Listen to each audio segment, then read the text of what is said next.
प्यारे बच्चों, स्वागत है आपका हमारे चैनल में। आज हम अगले सवाल की ओर चलेंगे।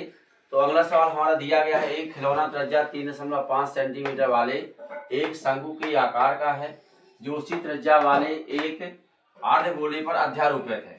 इस खिलौने की संपूर्ण ऊंचाई दी गई है 15.5 सेंटीमीटर। इस खिलौने का संपूर्ण पृष्ठीय क्षेत्रफल ज्ञात कीजिए। ठीक है ना। तो समस्या की कोई बात नहीं है। सबसे पहले हमें दिया गया है क्या, शंकु है जिसकी त्रिज्या कितनी है 3.5 सेंटीमीटर, जो उसी त्रिज्या वाले एक अर्धगोले पर अध्यारोपित है। तो अर्थात इसका तात्पर्य यह हुआ कि अर्धगोले पर एक शंकु रखा हुआ है। ठीक है। तो सबसे पहले हम एक अर्धगोला बनाएंगे। अर्धगोला बना लेना है इस तरीके से, और अर्धगोले में आपको शंकु अध्यारोपित कर देना है। ठीक है ना। ये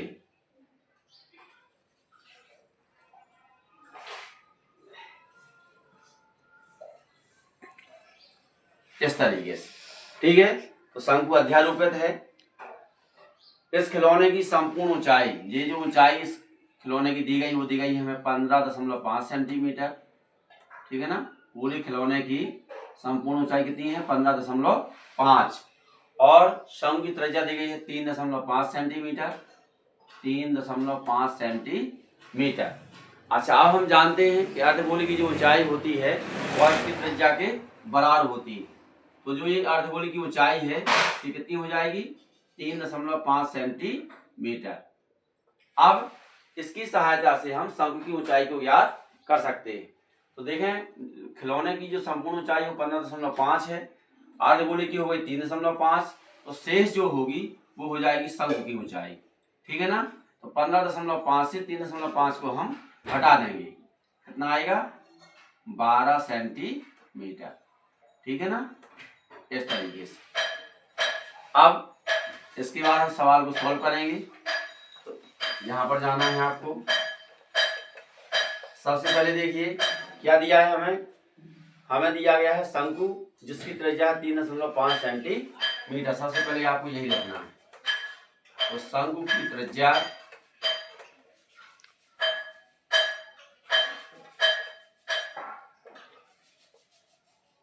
R बराबर दिया है 3.5 सेंटीमीटर। ठीक है ना। अब जो शंकु की त्रिज्या है वह अर्धगोले की त्रिज्या के बराबर है। यह लिख देना है, चूंकि अर्धगोले की त्रिज्या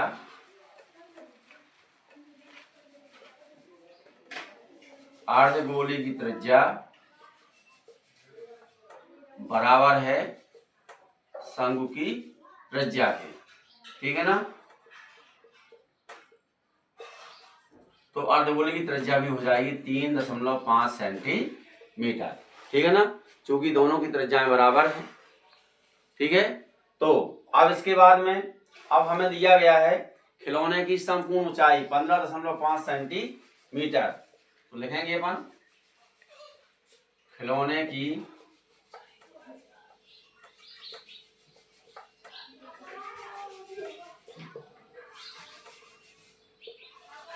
संपूर्ण ऊंचाई दी गई है आपको 15.5 सेंटीमीटर।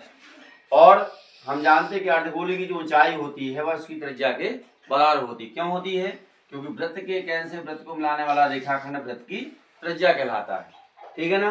तो अर्धगोले की ऊंचाई, चूंकि अर्धगोले की जो ऊंचाई होती है, अर्धगोले की ऊंचाई उसकी त्रिज्या के बराबर होती है। ठीक है ना। तो अब अर्धगोले की ऊंचाई कितनी हो गई 3.5 सेंटीमीटर।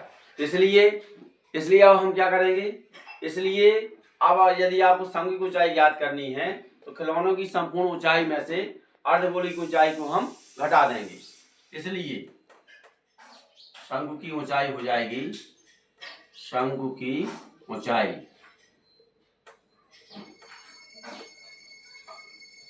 का मान निकल आएगा कुल ऊंचाई यानी 15.5, और अर्धगोले की ऊंचाई कितनी है 3.5 सेंटीमीटर। घटा देंगे तो 5 से 5 जाएंगे 0 और 15 में से 3 चले गए 12 सेंटीमीटर। ठीक है ना। अब हमारा शंकु की ऊंचाई भी ज्ञात हो गई, दोनों की त्रिज्या प्राप्त हो गई। अब यदि हमें इस ठोस का संपूर्ण पृष्ठीय क्षेत्रफल ज्ञात करना है तो हम जानते हैं जितने ठोसों का संयोजन होता है उनके वक्र पृष्ठों के क्षेत्रफलों के योग के बराबर होता है। ठीक है, तो नीचे बना हुआ है अर्धगोला, अर्धगोले का वक्र पृष्ठीय क्षेत्रफल निकाल लेंगे। ठीक है, ऊपर अध्यारोपित है इसके शंकु, तो शंकु हम वक्र पृष्ठीय क्षेत्रफल निकालेंगे। लेकिन शंकु के वक्र पृष्ठ का सूत्र होता है पाई आर एल। एल का मान हमारे पास ज्ञात नहीं है, तो सबसे पहले हम इसका एल का मान निकालेंगे, अर्थात शंकु की त्रिज्या ऊंचाई ज्ञात कर लेना है।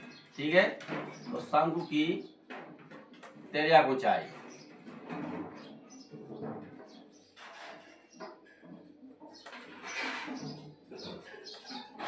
एल का मान निकालेंगे।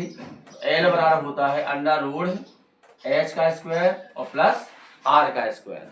ठीक है, केवल आपको इसमें मान रख देना है।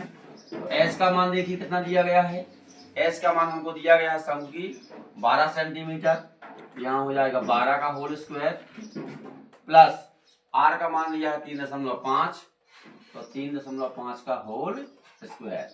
ठीक है, अब 12 का वर्ग 144 होता है प्लस 35 का वर्ग निकालेंगे तो 5 25, 3 को 12 अर्थात 12.25, दोनों का टोटल कर देंगे, 0.25 की 25 हो जाएंगी और 144 और 12 होता है 156। ठीक है ना।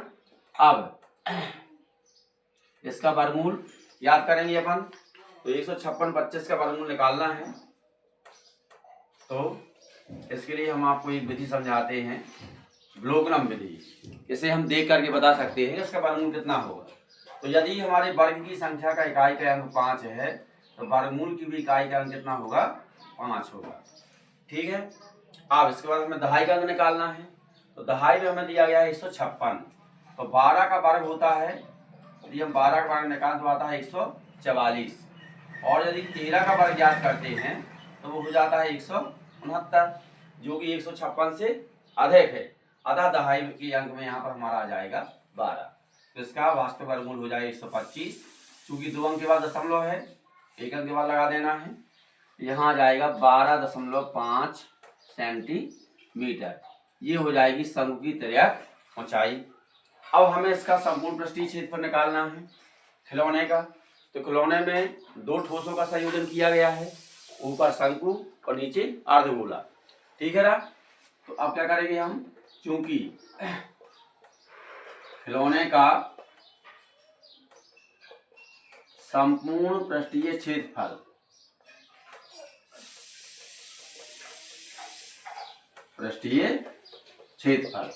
कितना हो जाएगा, हमें इन दोनों का CSA निकाल देना है। ठीक है ना। तो शंकु प्लस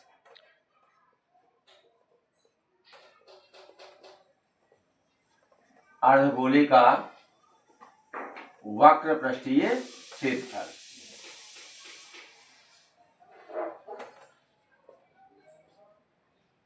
ठीक है, तो शंकु के वक्र पृष्ठ का सूत्र कितना होता है, सभी को मालूम है, पाई आर एल।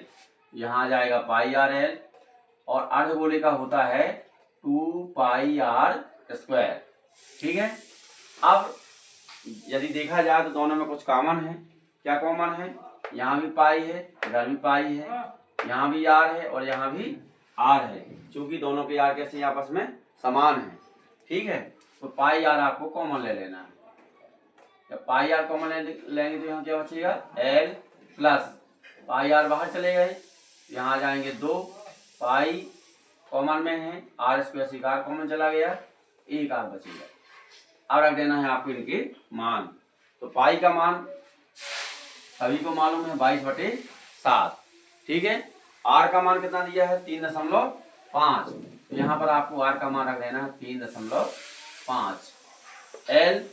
एल का मान हमने ज्ञात किया अभी 12.5, तो यहाँ 12.5 रख देना है, प्लस 2 की 2, आर का मान 3.5 और कोष्टक कर देना है बंद। इसके बाद देखें अब 7 एकम 7, 7 का भाग 3.5 में देंगे तो 7 बना 35 अर्थात 0.5 आएंगे। अब 22 का 5 के साथ गुणा कर देंगे तो 22 पंचे 110, ठीक है। लेकिन एक अंक के बाद दशमलव लगा हुआ है, यहाँ आपको दशमलव लगा देना है। कोष्ठक प्रारंभ 12.5 की 12.5 और 35 दूनी 70, ठीक है। एक अंक के बाद क्या लगा देंगे हम, दशमलव, ये लगा दिया दशमलव, कोष्ठक बंद।